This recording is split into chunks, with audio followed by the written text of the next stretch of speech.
रत्नागिरी जिल्ह्याचे पोलीस अधीक्षक नितीन बगाटे यांनी जिल्ह्यातील नागरिकांना महत्त्वाचे आवाहन केलेले आहे। कोणत्याही परिस्थितीत कायदा व सुव्यवस्था हातात घेऊ नये, तसेच कोणतीही अडचण, तक्रार किंवा संशयास्पद हालचाल आढळल्यास तात्काळ पोलीस प्रशासनाशी संपर्क साधावा असे त्यांनी म्हटले आहे। यासाठी डायल 112 रत्नसेतू चॅटबॉट किंवा जवळच्या पोलीस ठाण्याची मदत घेण्याचे आवाहन करण्यात आलेले आहे। तसेच सोशल मीडियावरती पसरवल्या जाणाऱ्या अफवा आणि अप्रमाणित माहितीवरती विश्वास ठेवू नये किंवा ते पुढे पाठवू नये असेही त्यांनी स्पष्ट केले आहे।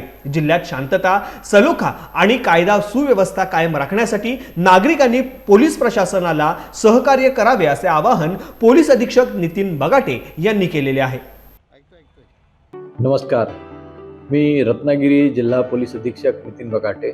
छत्रपती शिवाजी महाराजांनी स्वराज्याच्या रक्षणासाठी, स्वराज्य निर्मितीसाठी महाराष्ट्रात अनेक गड किल्ले उभारले। आज बऱ्याचशा गड किल्ल्यांवर अनेक समाजकंटक रात्री बेरात्री गैरकृत्य करत आहेत।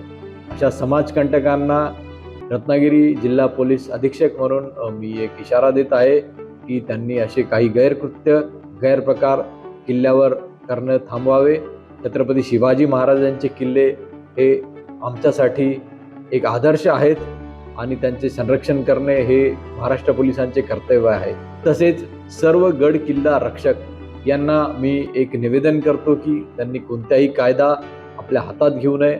काहीही अशा प्रकारच्या तक्रारी असतील, गड किल्ल्यांवर काही गैरप्रकार चालत असतील, त्यांनी तात्काळ डायल 112 वर कॉल करावा किंवा रत्नागिरीचे रत्नसेतू चॅटबोट किंवा रत्नागिरी पोलीस स्टेशनचे क्रमांक आपल्या वेबसाईटवर अवेलेबल आहे, त्यावर त्यांनी त्वरित कॉन्टॅक्ट करून त्यांनी पोलिसांना कळवावे। रत्नागिरी जिल्हा पोलीस दल अशा समाजकंटकांवर त्वरित कारवाई करेल। कोणीही कृपया कायदा आपल्या हातात घेऊ नये ही मी एक रत्नागिरी जिल्हा पोलीस अधीक्षक म्हणून आपल्या सर्वांना नम्र विनंती करतो।